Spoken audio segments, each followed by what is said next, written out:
So you guys must be thinking, why on earth am I reviewing one of these dongles? They've been out for a while, they've had pretty mixed or some bad reviews, but this is kind of a setup that I've been using for quite a while and I kind of recommend myself, as there's not much alternatives out there, or even so, there are some HDMI adapters out there that cost up to about 150 quid just to get HDMI out of your GameCube. There are some other adapters out there for your GameCube that do go around about 70 quid, but I find this a bit of a cheap, nice, affordable option just to get some decent quality out of your GameCube games and get them set up with your HDMI cable using your Nintendo Wii backwards compatibility mode with GameCube games. So now in this video I'll go show you some captured footage of using the original cables as well as some other recommend cables that I use with my GameCube and see if it's actually beneficial and worthy of picking up this adapter yourself. So you've all seen one of these before. This is the original composite, so this is what your GameCube would have originally had, and it's perhaps the worst video output quality that you would have got. So this is what the original capture is like with this composite cable, so just to give you a reminder of what the quality was like when we originally had the GameCube. So as you can see, it's not too bad in this actual cinematic with the original Metroid. So now we're going to hook up the level hike HDMI adapter. So let's give this a power, let's hook up the HDMI, and now I'll show you a side-by-side footage of what the quality is like with one of these. So this would have used the actual analog connector at the back of the GameCube that every GameCube model had. So as you can see, the original composite is on the left, and now the level hike HDMI adapter is on the right. So you can see now the blacks and the whites are a lot more clearer, and there's a little bit more clarity in the image. It's not the best, it's just tapping into the RGB signal that you would have got like from the RGB SCART cable, but with the convenience with the HDMI and some benefits with the characteristic with the whites and the blacks with the HDMI. So as you can see now, the side by side, there's a lot more clarity with the whole image in general. So I thought to show you a comparison side by side with the level hike HDMI adapter that is installed at the Right Sprite web store, and also the original composite cable, just to get you an understanding what it's like using the analog port at the back of the GameCube.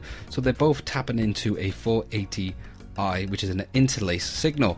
So this is what the clarity and the image is like. So as you can see now, the font is a little bit clearer using this actual signal. But with this actual level hike HDMI adapter is upscaling it a bit to about 720. So now let's move over now to the Nintendo Wii itself and how it handles GameCube games as well, using this affordable Nintendo Wii HDMI adapter. So now let's push the GameCube aside and let's set up the Nintendo Wii. Now this is a modded console, so I'm going to put in that HDMI adapter at the back and we're all good to go. Now this Nintendo Wii is actually being soft modded. It is pretty simple to do so, especially with all the examples that are online these days. But for instance, if you're in the PAL area, this is why I actually modded it myself. This is a PAL copy of Metroid 2. As you can see, just to give you a reminder, that is how it looks like. So it does state here the actual information of the controllers and the memory card and so on and so forth. But there's one thing that is different with the NTSC American copy. So this is the original Metroid Prime.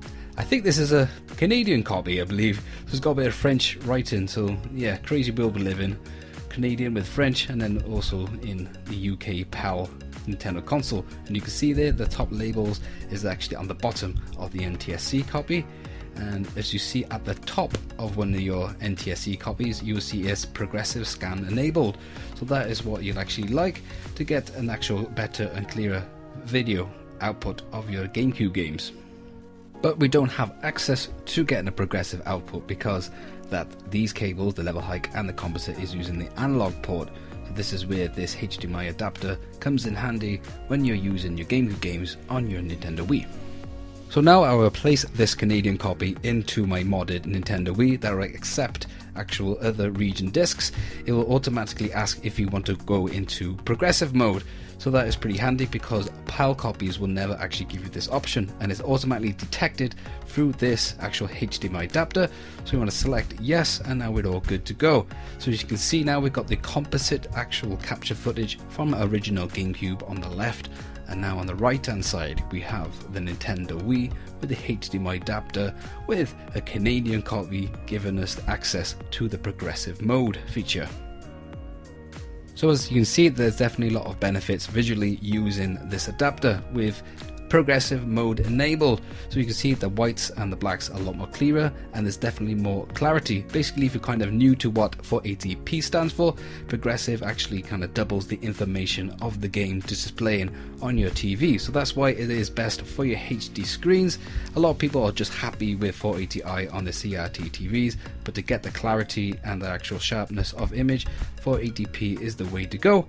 So if you're new to what 480i is and 480p, using the GameCube on the right hand side you will see the analog output. So that is what we all used, and that will push out a 480 interlay signal. On the left hand side you'll see the digital output, and that will actually enables us to get the 480p mode, so that is actually more better for your HD screens. So using this Nintendo Wii HDMI adapter that's been around quite a bit, this actually basically does the same thing of accessing the digital output of the GameCube. So that is why we get a progressive mode using this adapter. So now in this part of the video, let's head over to a comparison with a level hike HDMI adapter, which is plugged into your analog port of your GameCube, and then on the right hand side of the screen you will see the Wii to HDMI adapter using your Nintendo Wii.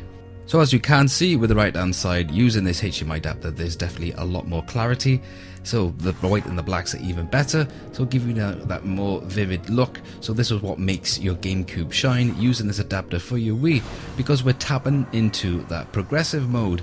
So that is what the level hike doesn't do, but a lot of people are still happy using the actual HDMI adapter provided by level hike, but we're actually limited to that analog port. There are some extra benefits using GameCube games for a modded Wii, which I'll explain later, but there's still some downfalls and some problems that I've had with this HDMI adapter, which still makes me come back to my level hike HDMI. With USB GX loader, you can actually load your GameCube games to enable widescreen mode. So now the games actually do look a lot more better, fill in your entire screen. Now there are some problems with certain titles using enabled widescreen because the information wasn't actually originally designed for this game, so you may get some pop-ups on the side or even some screen tearing. But the games I've actually tested so far, which is kind of the best selling titles really, have been no problems using that feature. So this is something I just kind of recommend and something that I do use myself quite a lot. So of course this is not the best method to try and get HDMI signal out of your GameCube games by using those adapters that I mentioned earlier that do range about £70 to £150. They actually using the GameCube itself, and you can get a progressive feature from that way. So hopefully you may have had a better understanding of what actually options are there for us. Now this adapter is pretty cheap and has been out for a while, and there has been noticed that there's been some problems with this, and if you actually focus on your actual image, you may find in this image itself you come across some wavy lines.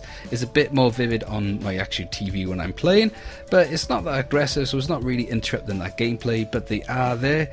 And also if you actually see some clear white backgrounds, you do get some noise and some spots coming on the screen. So personally I do think this is just a quick, simple and affordable way to try and get a nice progressive image out of your GameCube games. Personally I would rather a better quality actual adapter because of these errors that we got at the moment, but I think this is just a good option for us at the moment. Personally with the GameCube I do like using my level hike HDMI adapter, as it does give you better clarity than using composite and the RGB, and it just runs on my new HD TV using the HDMI cable.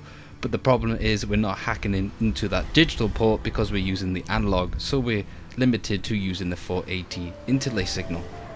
So the quality is a bit rough with these Wii 2 HDMIs, and I would love a later revision so then we can get a good price for these to run our GameCube games. But I presume these GameCube HDMI adapters are pretty awesome, so I would like to cover a video on the quality that they provide, and I'll probably do that sometime later in the future. So as always, thanks for watching guys, much appreciated. If you like this video, hit that button. If you want to support, click subscribe, leave your comments below, and I'll catch you guys on the next video.